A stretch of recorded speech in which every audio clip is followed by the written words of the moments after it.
welcome back to our pre-K and TK classroom. We have so many exciting things to learn today. I'm so glad that you're here. My name is Miss Lara. Hello.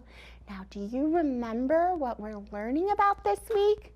It starts with a big O, and it's a fancy word that means an animal that came from an egg. Oviparous, that's right, we're learning about oviparous animals. And I have one more story to share with you. But before we do that, let's get Henrietta up here, our hen. She always looks so fancy, look at her.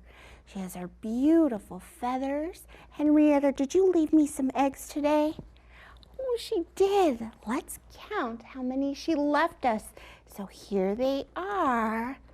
We've been counting all week. So I've been doing math problems with my eggs too. So are you ready? I'm going to make it even harder. Here we go. First is 1, then 2. And what's another word for something that has 2? A pair. That's right. All right, there's 3 and 4. And one more makes 5. Next comes 6. Now, I want you to think about this one. This is a really hard one. You really have to use all your brain power.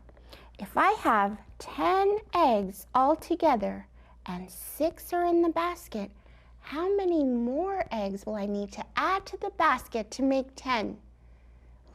Throw me your guesses. I'm going to catch them. I caught 1. 4. Okay, let's see if that guess was right. 6, 7, 8, 9, 10. 4 more makes 10. Hooray! You're such amazing mathematicians. Now, of course, we have a song that goes along with our oviparous animal study. And you're going to need your 10 fingers for this song or poem. So get them ready. It goes like this. 5 eggs and 5 eggs, that makes 10. Sitting on top is the mother hen. Crackle, crackle, crackle, crackle, what do I see? 10 fluffy chicks, as yellow as can be. That's right, here they are. And we've also been learning some Spanish words. Now, by now, you know lots of Spanish words. All right, let's review them. First one is pollitos. That means chicks. And remember, these pollitos talk. They say pew, pew, pew, pew, pew, pew, pew, pew. Did you know different animals make different sounds in different languages? Isn't that interesting? We also learned the word for hungry is hambre, hambre. And we learned frío, which means cold. We also learned busca, which means to try to find or to look for. And maíz, corn, and trigo means wheat. And the last word we learned is abrigo. It means coat or jacket. So let's see if you recognize some of the words as I sing our song in Spanish. It goes like this. Los pollitos dicen pío, pío, pío, cuando tienen hambre, cuando tienen frío. La gallina busca el maíz y el trigo, les da la comida y les presta abrigo. You did so well. I hope that you loved our songs this week. And of course, next week we'll have whole new wonderful songs to share. But right now, I'm going to share some words with you that you're going to need to know in order to understand our story. And our story today is very official, very scientific. So these words are a little bit fancier. You ready? The first word is fowl. Special letter F, fowl. It's another word for a rooster or a hen, fowl. So we might hear the word fowl, and you'll know that means rooster or hen. The next word is breed, special letter B for breed. And it's a group of animals that look or behave in the same way. So it's like a grouping that you might make together, like hens or chickens. They all kind of look or behave the same way. The last word, super long and fun word, it's preening. Special letter P. It's when a chicken uses their beaks to clean their feathers. They're preening. So we're going to learn all about chickens in our story today. And this one's by Gail Gibbons. It is called Chicks and Chickens. So look at those beautiful watercolor pictures in the front. Now we might not get through the whole story because it's very dense. That means there's lots of words and things to learn. But we're going to try to get through most of it. Hey, you ready to read? Let's settle in and learn about chicks and chickens, our oviparous animal for today. Here we go. Let's see. Chickens are birds. Birds sing in different ways. These are the ways the chickens sing. They say cluck, cluck, cluck, cluck, cluck, cluck, cluck, cluck. And a rooster, remember from our story, The Runaway Egg? It says cock-a-doodle-doo. There it is, right when the sun is rising. Do people sing in different ways? They do. Differences between chicks, hens, and roosters. So we've learned a few of those words. A rooster, look, this is what a rooster looks like. Do you notice it has this red thing on top? It's called a comb. And then it has a beak. And right here its head and neck and its back. And then it has these huge feathers coming out of its tail. Those are called its sickle feathers. Now take a look at the hen. Does the hen have those huge feathers? No. It has what are called mane tail feathers. And then it has claws and toes down here, and it also has a comb on its head, but a much smaller one. And then look, here's a baby chick, which is just a baby chicken. It does not have a comb on its head, do you see? But it does have a beak like the other two. Chickens evolved from wild jungle fowl in Southeast Asia. That means they came from fowl or birds that lived a long time ago. People used these fowl in Southeast Asia for food and other things. Now, do we eat chickens today? Yes, some of us do, right? Those that do not eat chickens or any kind of meat are called vegetarians, but most of us do eat meat. Today, many chickens are raised on farms. They lay eggs that people eat. Others are raised for their meat. There are about 113 different breeds or groups or kinds of chickens. 113!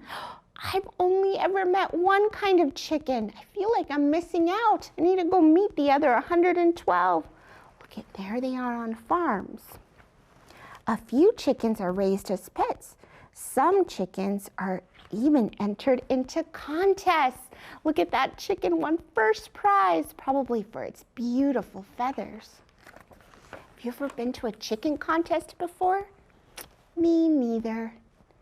Roosters, and here are some of their common breeds. They're more colorful than hens. So look, they have lots of different colors. This is the one I see on farms when I go, but I want to see this one, a Polish rooster. Look how feathery it looks. Most breeds are named for the area where they were first developed. Depending on its breed, an adult chicken can weigh anywhere from 4 pounds to 10 pounds. Now I want you to think, how much do you weigh? How much is 10 pounds compared to that? Chickens are always pecking and scratching at the ground, eating a little at a time. On small farms, some owners let their chickens roam. That means they don't stay in cages all day. They go out.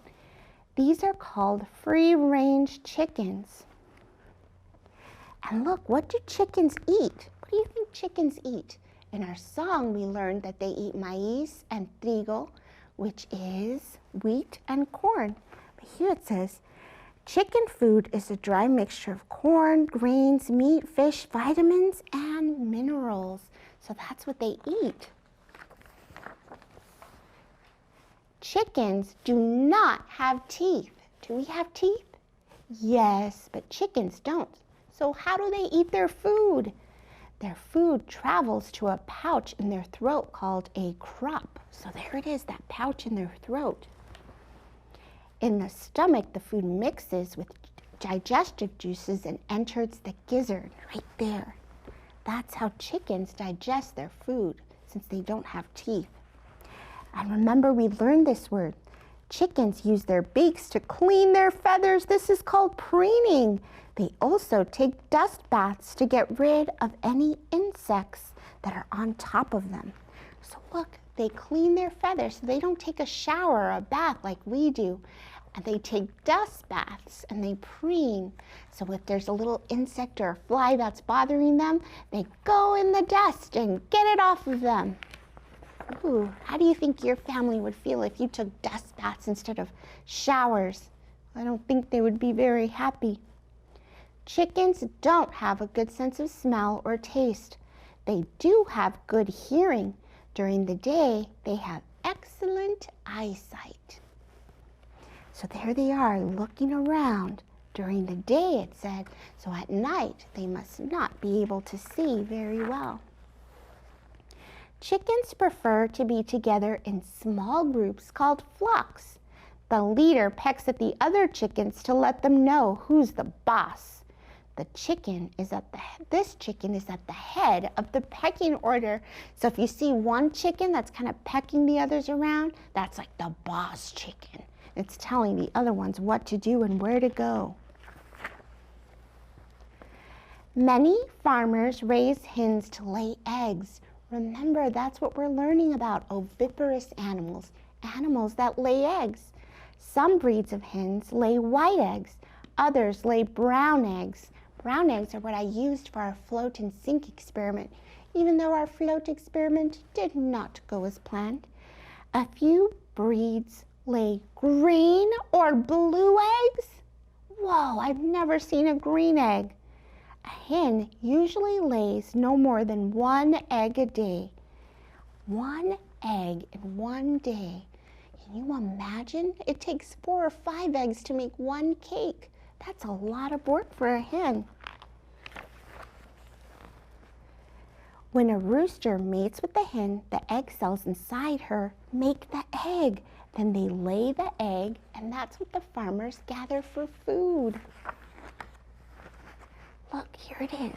There's the eggs in the farm, and this book even has a picture of what the egg looks like inside. If you want to check it out, you can go into more detail. And the last page shows how the chicks hatch. They use their beak, or the egg tooth it's called, and they peck at the egg, peck, peck, peck, peck, peck, until out of the egg they come. And look, there they go with their mother hen. So in a few weeks, the chicks get bigger, but their mother still protects them. The chicks have grown feathers. In a few months, these young chicks will look like their mother or father, kind of like you look like your parents. So look, at the back of this book, there's also instructions on how to gather eggs and what chickens look like when they're gathered for their meat. And chicken tracks and all kinds of fun chicken facts that we won't get to get into today. But I hope it gave you just a taste, enough that you want to go and check it out at your local library or on the Sora app. So I'll put my book down. Now I want us to think, this whole week we've been learning about oviparous animals and chickens and all kinds of things involving eggs. Right now we're going to go to our shared writing space and we're going to write down some of the things we learned. So if you want to join me in the writing activity, I want you to get a marker, a piece of paper, anything you have with me, and we'll write together. Now let's get up and go to our writing space. So, first thing that we learned, what is an oviparous animal? It's an animal that lays eggs, that's right. So we're gonna make an egg and draw one right here. See, I'm gonna draw, oh, my egg is kind of pointy. There we go. Now I wanna write the word egg. So we're going to write that with a special letter. I'm going to sound it out, and we're going to write it all capital so that we can learn to write using our Matman. Big line, big curve, little curve. All right, ready? Beginning sound, eh, eh, eh. That's E, that's right. So here we go. Big line down, little line, and E. Next, G, G, G. G, that's right, that's the letter G. So big curve, little line up, and because I've been writing a long time, I know that there's another G, egg. Oviparous animals come from an egg. They crack and they do what? They hatch, that's right. What are some oviparous animals? I know there's a chicken, there's the turtle, a snake. Okay, I'll draw a snake here. Let's see. Snake is kind of slithery and curvy. Let's draw a snake. Maybe has a little tongue that sticks out like that and an eye. There's my snake. Can we write the word snake? Because that was the most surprising one to me. I didn't know that they were oviparous. Special letter S. What comes next? N. Now what makes this sound? Snake. That's right, an A. Snake. K. Or it could be a C, but I know it's K because I've been writing a long time, and I also know there's a hidden E right here. So we know they come from eggs. There's snake. What else have we learned about oviparous animals? Let's see. We know that a chicken is oviparous, right? And they hatch from an egg. So maybe we draw a little chick right here. Let's see. So let's draw a little chick right here. Maybe its little wings and its body. Just little tiny hookers. There we go. And a beak. And there's a chick.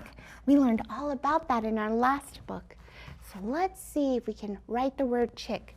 So I know that CH makes the ch sound. I, that's right. And chick. See? And I know because I've been writing a while that there's a K there. So there's chick. Eggs, chicks, snakes. We learned so much. I thought we would finish out the week in our project place doing just one more fun activity. So join me there. How many steps is it going to take? I think 6. Let's count. 1, 2, 3, 4, 5. Oh, I was 1 short. Okay. So since we're ending our study of oviparous animals, I thought we would make chicken. Do you see it? There it is. And I used mostly recycled materials. Now this chicken lays an egg, and if it's very careful, something special happens at the end. So let's make our chicken or hen first, and then I'll show you what's going to happen. So for this activity, you'll need a paper plate, a toilet paper roll. I used a paper bag and any color paper of your choice to make your hen, but I'm going to use yellow, orange, and red. And because, you know, I like to make things a little more detailed, I like to use markers to add my feathers for my hen first. So I take the caps and of course I put them back up because we don't want dry markers and have to have a funeral for our markers. Not good. And then we're going to make feathers. We're going up and down like this. Just like that. Up and down, up and down. This is going to add texture to our hen. All right, here we go. All right. There, this is what it's looking like. Put our caps back on. So now we're going to cut out our body and our head and our wings. So to cut out the body, what you're going to do is you're going to take your toilet paper roll and put it down and then kind of measure where it ends and make a little mark either with a pin or I'm going to do it directly with my scissors. I'm going to say about here. Then you're going to cut all the way down like this. Okay? And then you're gonna take a glue stick or anything else that you wanna use in order to stick it on and glue it down like this. Glue it down, there we go. And we're gonna roll it up.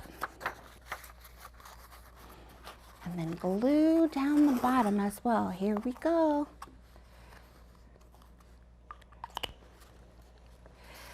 And this is going to be the bottom or the body of our hen. Do you see how it looks like it has feathers?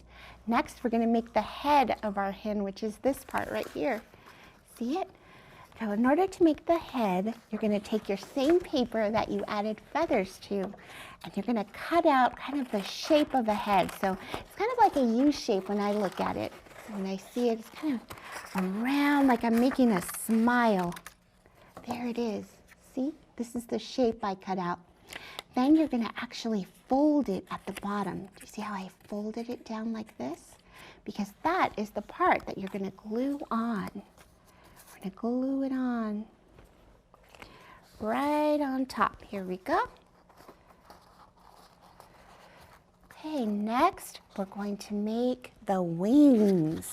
So in order to make the wings, I'm going to cut out kind of two kind of heart-looking shapes. I'll show you what one looks like, and then you can cut it however you want. You can cut bigger wings or smaller wings. It's kind of what one of them is looking like for me. Of course, you can stack your paper and cut them that way to make it quicker. All right, and then we're just going to glue on our wings. Okay, let's do, oops, I added glue to the wrong side. Oops, oops, oops. Mistake, mistake, mistake. But do we give up? Goodness, no. When we make a mistake, we just keep going and try again. All right, here we go. There's the next wing. Now there, our hen is taking shape. Next, I think I'm going to add a beak, and I'm going to use my orange paper for that. So I'm going to cut out a little triangle like this and add it on. There we go. And maybe I'll add a comb on top with some red paper. All right, let's add a comb, which looks like a hand with 3 fingers. So if you're cutting it out, just try to cut out a hand with 3 fingers. That's kind of what it's looking like that. See? Add some glue. Now I know I may be going a little bit fast for you, so feel free to pause it and just take it at your own pace, or just get the idea and make it your very own. So this is what it's looking like so far. I think it needs an eye. Let's make a quick eye, then I'll show you how to make the nest before I move on to the special surprise. Now, I don't want to get you too excited, but the special surprise does involve sugar. I know. We try not to eat so much sugar, but when there's a sugar surprise, I get excited too. Okay, here's what our hen's looking like. Next, we're gonna make its nest where it's gonna lay its eggs. So we're gonna need a paper plate for that. And what we're gonna do is we're gonna tear up some paper bags. It's a great way to use recycled materials, isn't it? So you're gonna tear it up, and this is gonna be what the nest is going to be made out of. Okay, and then you can just kind of glue on these pieces to your paper plate.